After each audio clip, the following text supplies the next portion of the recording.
My girlfriend said she was too young to be locked down and needed to explore her options. After 3 years together, I said explore away. 6 months later, she came crawling back ready to commit. I told her I don't need her anymore. Then she completely unraveled. All right, Reddit, strap in because this one's a full saga. My buddy Connor told me this story belonged here after watching the whole disaster unfold in real time. And honestly, after everything that happened, I think he's right. I'm Nate, 27 male, and I work in project management for a mid-size engineering firm out in Ohio. Nothing glamorous. I coordinate timelines for commercial builds, manage subcontractor schedules, make sure million-dollar projects don't fall apart because someone forgot to order rebar. It pays well and I'm good at it. Got my own apartment, a truck that's fully paid off, and student loans that are almost zeroed out. Basically the poster child for functional adult male, which, as you'll find out, was apparently both my greatest asset and my biggest crime. Paige and I met 3 years ago at my buddy Eli's game night. Eli throws these things every couple months at his place.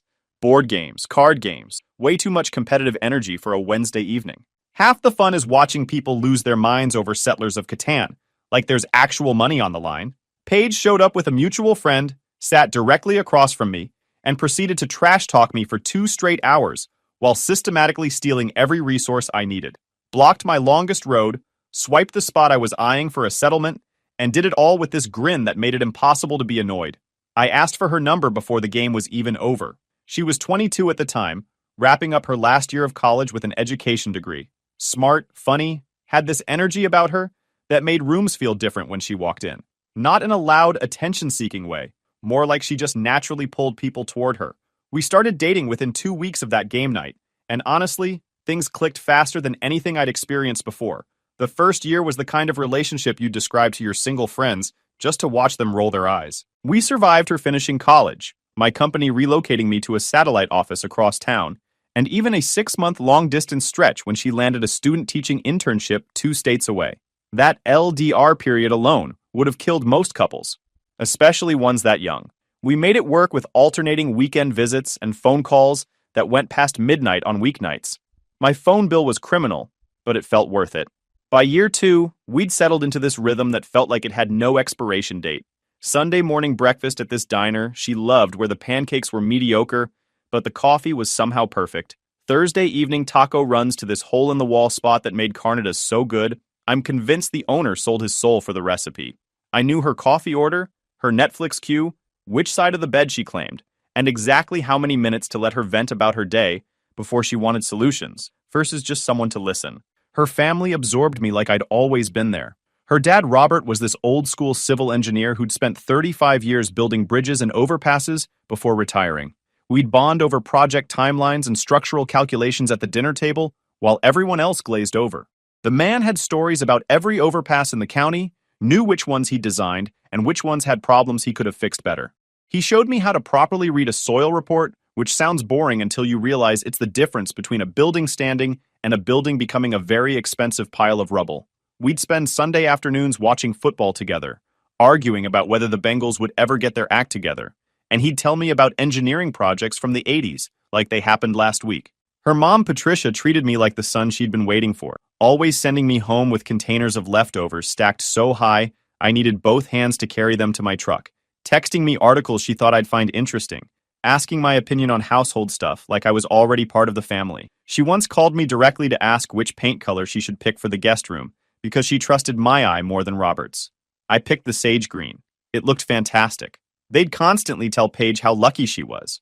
Robert would make comments about locking this one down, and Patricia would not so subtly ask about future grandchildren timelines. I genuinely loved these people, and I thought the feeling was mutual all around. By year 3, we started making real plans, not someday plans, actual, concrete, putting money down plans. Found this apartment complex on the east side of the city with a 2-bedroom unit that had a small balcony and a designated parking spot for my truck. Good neighborhood, reasonable rent, close enough to both our jobs. I put down the deposit, $1,200 total, though I only lost $500 later since Paige hadn't technically signed anything yet. We were supposed to move in the following month. I was picturing furniture shopping and arguing about paint colors and figuring out whose dishes we'd keep and whose would go to Goodwill. The whole domestic starter pack. Had this mental image of our life clicking into the next gear? Move in together, save up, engagement within a year, wedding after that. A real, solid adult plan. What I didn't realize was that while I was building blueprints for our future, Paige was already sketching exit routes. I just couldn't see it yet. It happened on a Thursday, which was our sacred taco night. We were at our usual booth at the hole-in-the-wall spot, and I had my phone out showing her this furniture layout app I'd been messing with for the new apartment. I was deep into explaining why the couch absolutely had to face the window instead of the wall.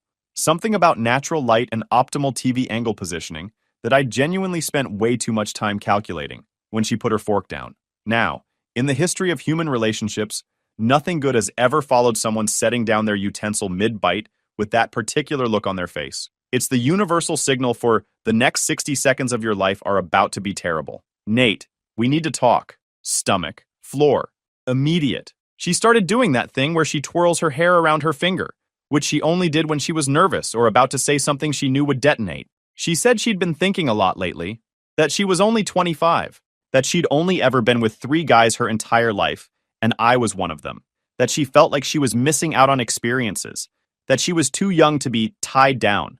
I sat there for a second just processing the words, because my brain genuinely could not reconcile them with the woman sitting across from me. This was the same person who'd spent last weekend showing me cabinet hardware options for our new kitchen.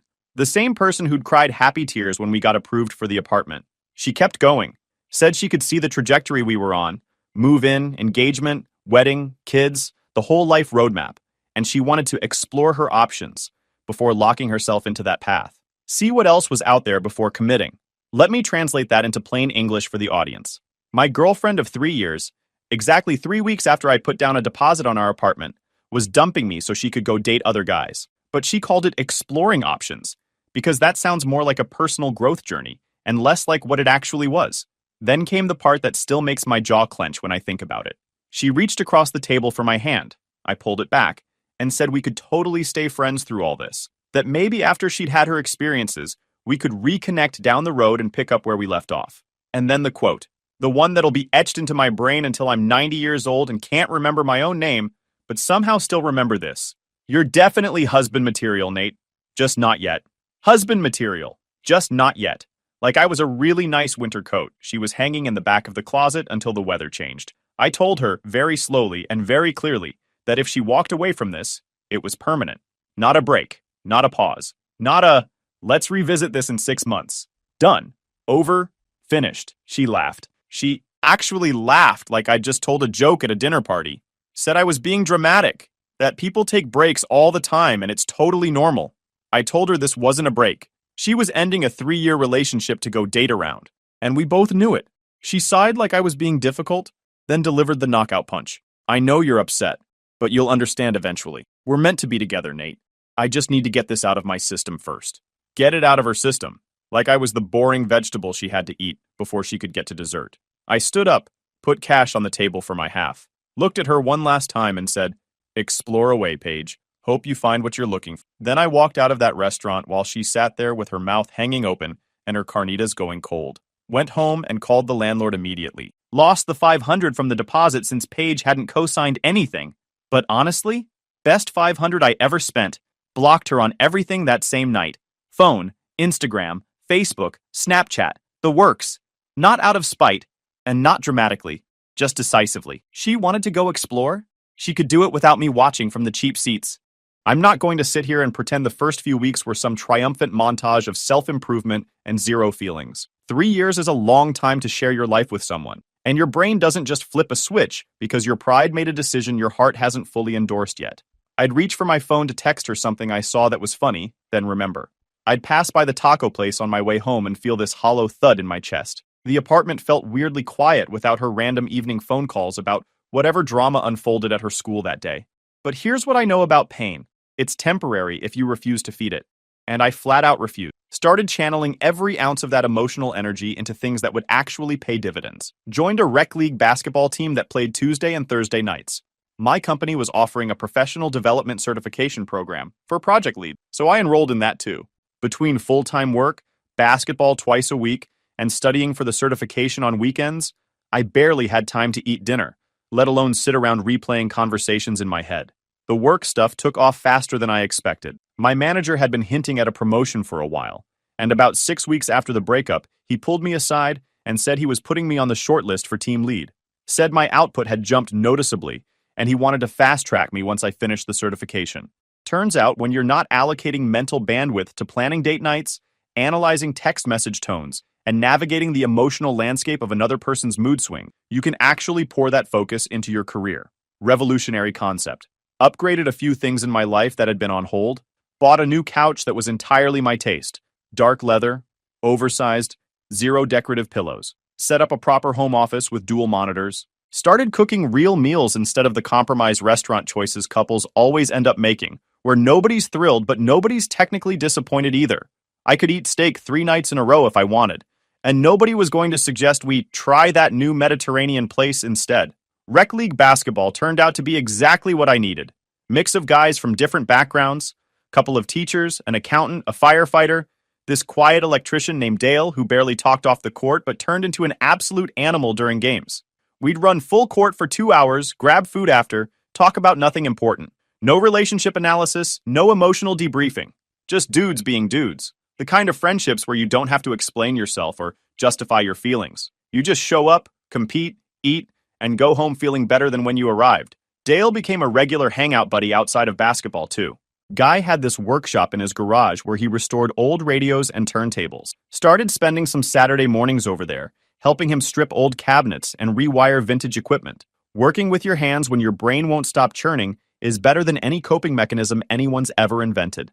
The certification program was no joke either. 3 months of coursework and a final exam that had a 30% pass rate. But I attacked it like it personally owed me money. Studied every weekend, formed a study group with a few people from the program, and ended up passing on the first attempt. Got bumped to team lead the same week the results came in, with a salary increase in my own office that actually had a window. My manager said I'd earned it twice over. 2 months of total radio silence from Paige. Nothing. No calls, no texts, no carrier pigeons. I honestly started thinking that was it.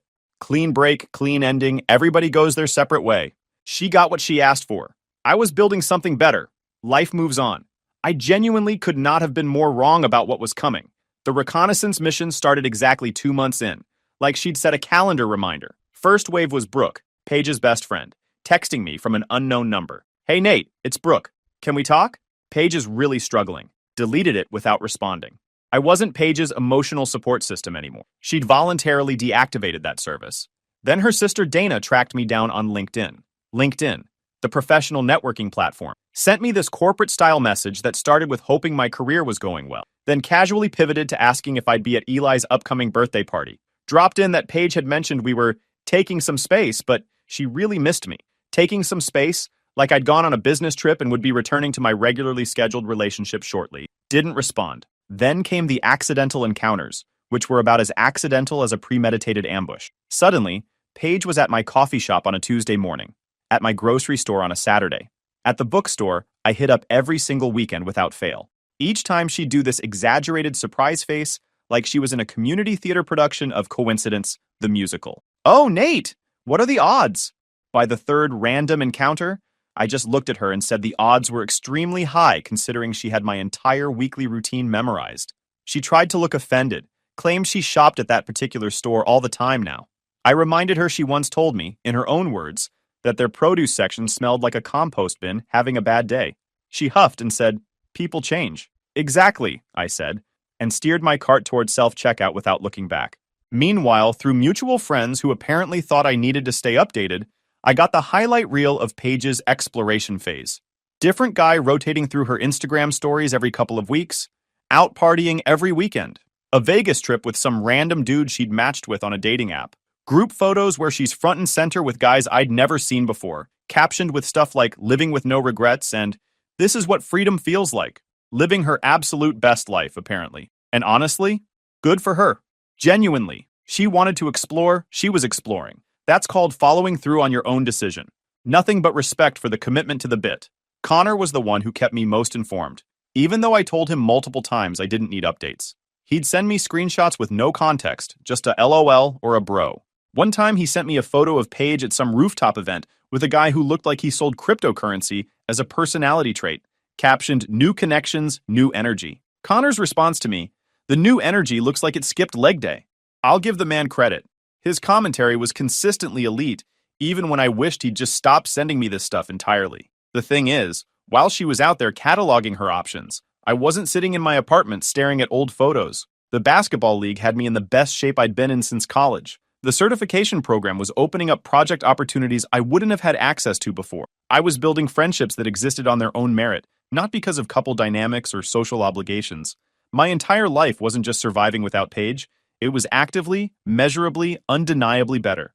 3 months turned into 4, then 5. I figured the flying monkeys had circled back to headquarters with a full report confirming the target had moved on, and everybody would finally let it go. Not even close. 5 months after the taco place conversation, I came home from basketball practice and found Paige sitting on the floor outside my apartment door. No makeup, hair pulled back, wearing an old college hoodie of mine she'd apparently kept. She looked like a completely different human from the party girl version on Instagram, and she knew exactly what she was doing with that visual. She said we needed to talk. I said we absolutely did not, and started unlocking my door. She scrambled to her feet and begged for 5 minutes. I told her she'd had 3 years and traded them for 5 months of exploring, so how was that working out? Tears started immediately. She said she'd made a mistake, a huge one, that she'd explored, she'd dated, she'd done the whole thing. And what she'd learned from all of it was that I was the one she wanted. She was ready to commit now. For real this time. I actually laughed out loud. She was ready now. After running through every available option on the menu and finding nothing better. How incredibly flattering. She said that wasn't fair. I told her what wasn't fair was being told I was husband material on layaway and expected to maintain my shelf life while she comparison shopped. She went quiet for a second, then said the thing that told me everything. I thought you would wait. We had 3 years together, Nate. Had? Past tense. She used past tense without even catching it. 3 years together. And her entire operating assumption was that I'd just sit there like a loyal retriever at the front door, tail wagging, ready to welcome her home whenever the adventure got boring. The entitlement was actually breathtaking in its scope. I told her I was seeing someone. That was a lie. I wasn't at the time. But watching the confidence drain from her face in real time was worth the minor dishonesty. She spiraled instantly. Who? For how long? When did this happen? I told her it didn't matter, that I'd moved on. Just like she'd wanted. She fired back that she hadn't wanted me to move on. She'd wanted me to be there when she got back. And there it was. The truth. No wrapping paper, no bow. She'd never intended to actually let me go. She just expected me to stay in standby mode while she went on her little adventure. I told her to go home. She sat back down on the floor and said she'd wait as long as it took, so I called building security and asked them to escort a trespasser from the hallway. They walked her out while she shouted about true love and second chances. Real dignified scene for an 8 p.m. Tuesday. That should have been the finale. It was the opening act. Next day, Paige showed up at my office. Told the receptionist she was my girlfriend and needed to drop off my medication. Security called me down to the lobby, and there she was, holding a bag from the sandwich shop we used to go to together, smiling like nothing was wrong. Called me babe in front of the entire reception area. I told security she was my ex-girlfriend and asked them to escort her out. She protested the whole way while my coworkers did their best impression of people who weren't watching. My manager pulled me aside afterward. I explained the situation. Ex-girlfriend struggling with the concept of ex. He was understanding about it. Said it wouldn't be a problem going forward.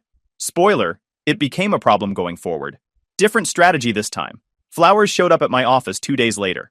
Enormous arrangement that probably cost a couple hundred. Card read, "To my soulmate, always yours, Paige." I carried them straight to the break room and told the admin staff to enjoy them. They were gone in 30 minutes. Then came the digital warfare. Since I'd blocked her on everything, she created brand new accounts. Started commenting on my social media posts from 2 years ago. Inside jokes, heart emojis, remember this day? Type stuff. Tagged me and shared memories through mutual friends' profiles. Posted this massive open letter on her Instagram about losing the love of her life because of stubbornness and pride. My absolute favorite line from that manifesto. He says he's moved on, but I know he still loves me. True love doesn't just disappear. Connor sent me screenshots with a simple, bro. I told him, and every other mutual friend, the same thing. Don't engage, don't respond, don't relay messages, don't give her a single thread to pull on. Then, she went for the nuclear option. She called my mother. My mother. Mom phoned me, confused, saying Paige had called her crying about how I wouldn't forgive her for some silly fight. I sat Mom down and told her the full story. The taco place breakup. The husband material but not yet line. The exploration tour. The showing up at my apartment. The office stunt. Mom was quiet for about 10 seconds. Then, So she dumped you to go run around town and now expects you to take her back? No, absolutely not. I like that girl, but absolutely not. Don't worry, I'll handle this. I have no idea what my mother said to Paige, but whatever it was, it triggered a chain reaction. Paige's mom called me the very next day screaming, how dare I turn my mother against her daughter? How Paige made one mistake. How I was destroying her life and her reputation. I told Mrs. Crawford, as calmly as I could manage, that her daughter made a choice, and I'd made mine. Asked her politely to not contact me again. She said I'd regret this, that Paige was the best thing that ever happened to me. So I asked the obvious follow-up. If she was such a prize, why did she leave? Silence. Then she called me a cold, heartless man. I told her I was a man who understood his own value and said goodbye. The voicemails multiplied after that. Different phone numbers, borrowed phones, each message a little more unhinged than the last. She knew I was home because she could see my light on from outside. She wanted to know if the girl from my basketball team was my new girlfriend. She said she'd wait forever if that's what it took. One voicemail was just 45 seconds of crying, followed by, "You know we belong together, Nate," and a hang-up. Another one was weirdly calm, almost businesslike, where she laid out a 5-point plan for how we could rebuild trust, like she was pitching a project proposal. The range was genuinely impressive in the worst possible way. She also started showing up at places adjacent to my routine. Not my coffee shop directly anymore. She'd learned that lesson, but the parking lot across the street. Not outside my apartment building, but parked down the block where she thought I wouldn't notice.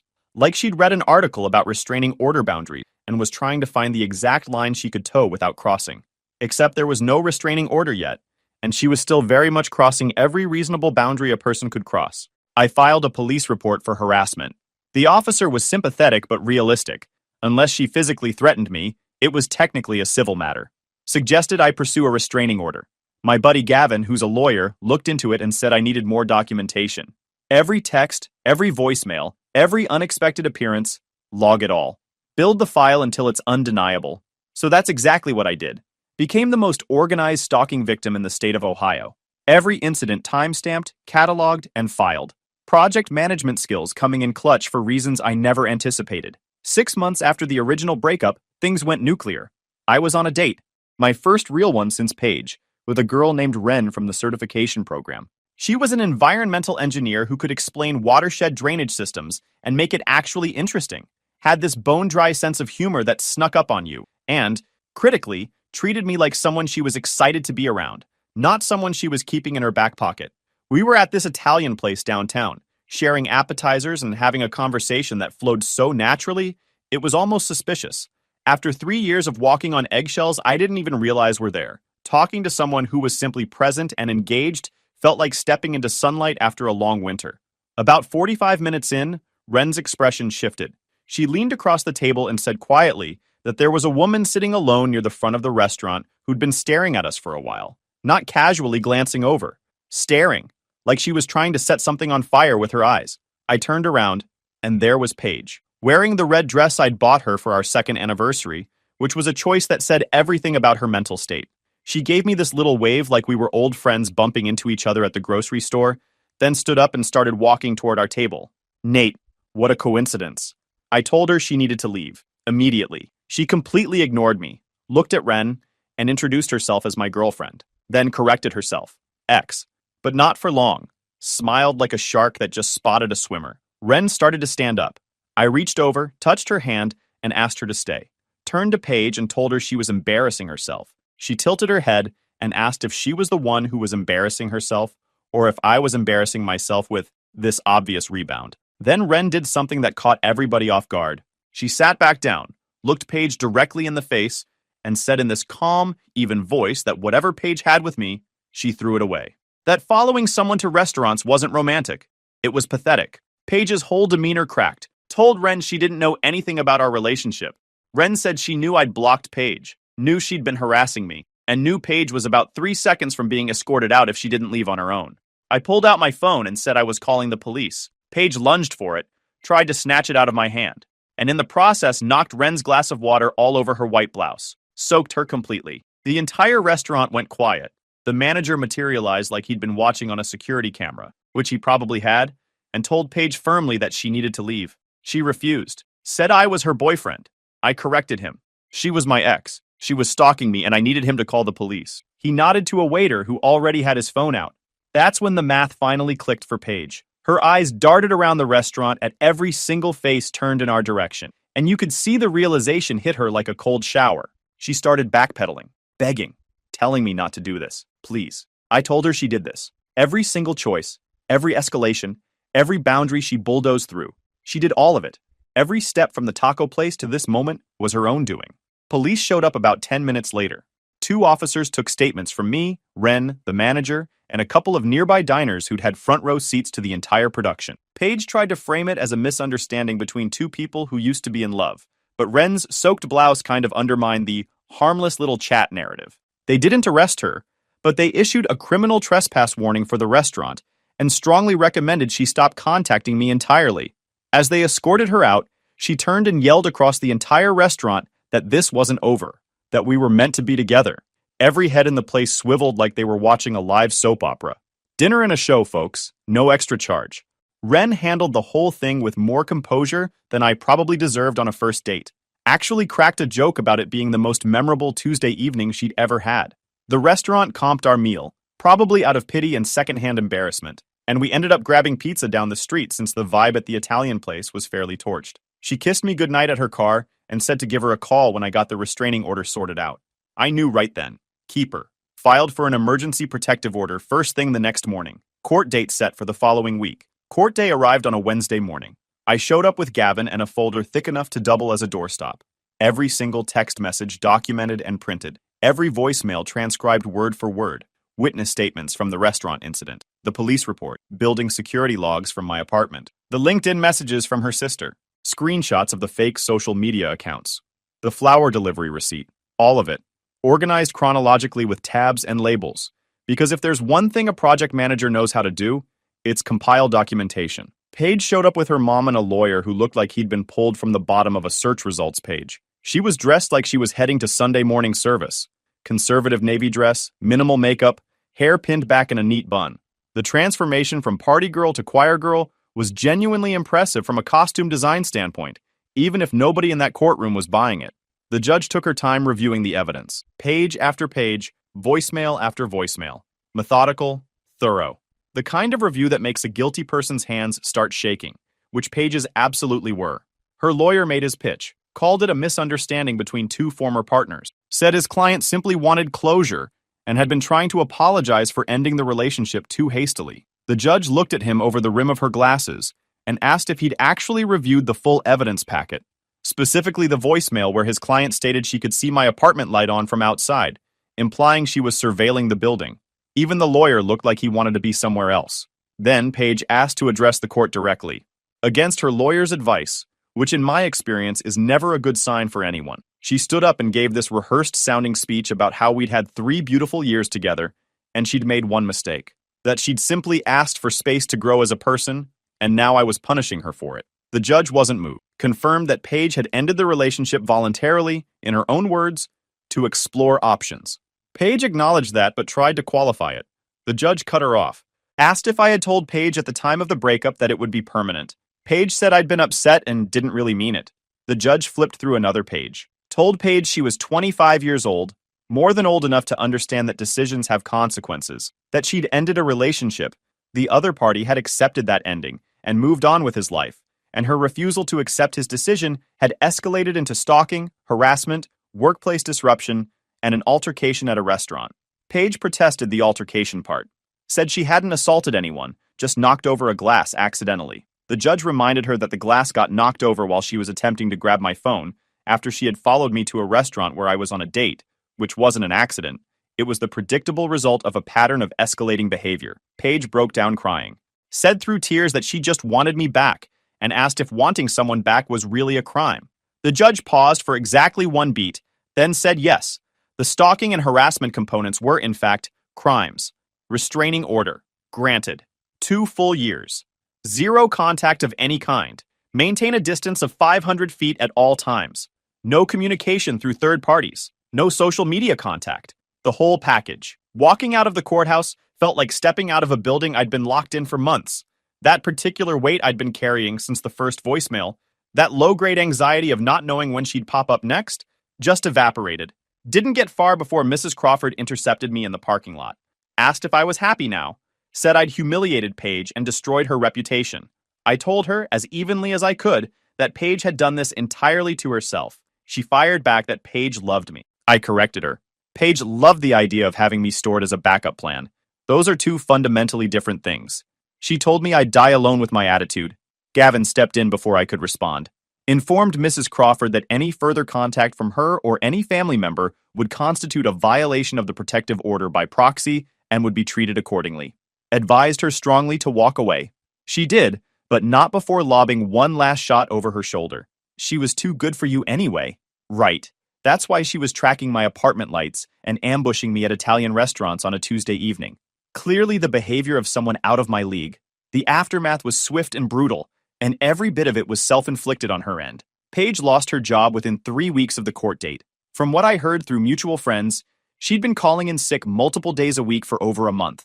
Her boss finally pulled her in and let her go after she no-showed on a Monday without calling. Hard to maintain steady employment when your full-time hobby is surveillance operations on your ex-boyfriend. Her Instagram did a complete 180 overnight. Deleted every single party photo, every dating app highlight reel, every living my best life post. Replaced them with motivational quotes about surviving narcissistic abuse and rising from the ashes. Posted a long caption about how some people can't handle a strong woman who knows what she wants. Connor screenshotted it and sent it to me with zero commentary. Didn't need any. She moved back in with her parents by the end of that month. Eli told me Robert had basically stopped talking to her about the whole thing entirely. Patricia was still defending Paige publicly, but behind closed doors, the Crawford house was apparently a war zone. Robert reportedly told Paige at the dinner table that she'd thrown away the best thing that ever walked through their front door, and Patricia told him to stop. They argued about it for a week straight. Dana, the sister who'd LinkedIn stalked me earlier, apparently sided with Robert, which only made things worse. I felt bad for Robert. Good man caught in the crossfire of his daughter's choices. Brooke made one final play about a month after the restraining order. Showed up at Eli's place during a weekend hangout knowing I'd be there. Pulled me aside on the back porch and said, Paige understood she'd messed up, that she was getting help, that maybe in a year or two I could reconsider. I told Brooke no, not in a year, not in 5. Told her to pass along that I hoped Paige figured things out for her own sake, but that door was welded shut. Brooke called me cold. I told her to have a good night and went back inside to finish my basketball game on TV. That was 3 months ago. Haven't heard a word since. The restraining order is doing exactly what it was designed to do. Meanwhile, my life kept building. Got assigned to lead a major commercial project at work, biggest one the firm had taken on that year. My boss told me I was the only person on the team he trusted to keep it on schedule. Spent the first month just assembling the timeline and coordinating subcontractors, and it felt good to sink my teeth into something that actually rewarded planning and attention to detail instead of punishing it. Dale from basketball helped me rebuild the suspension on my truck over a couple of weekends. Guy barely said 10 words the whole time, but he knew his way around a lift kit better than anyone I'd met. We'd work for 4 hours straight, grab food, and that was the whole social interaction. Perfect. Ren and I are still together. She met my parents last month. Mom made pot roast. Dad grilled Ren about her engineering degree for an hour like he was conducting a job interview. And by the end of dinner, they were trading stories about the worst bosses they'd ever worked for, and laughing so hard Mom had to tell them to keep it down. Dad even pulled out old photo albums from the garage to show Ren my awkward middle school phase, which I could have done without. Mom pulled me into the kitchen while Ren and Dad were still talking and just squeezed my arm. Didn't say anything. Didn't need to. On the drive home, Ren said my dad was hilarious, and that my mom's pot roast was the best thing she'd eaten in a year. Simple stuff. The kind of simple that actually matters. 2 weeks ago, Ren and I drove out to Hocking Hills for a weekend trip. Hiked the Gorge Trail, found this overlook where you could see the whole valley, sat there for probably an hour just talking about nothing. On the drive back, she reached over and held my hand without saying a word. No big speech, no dramatic moment.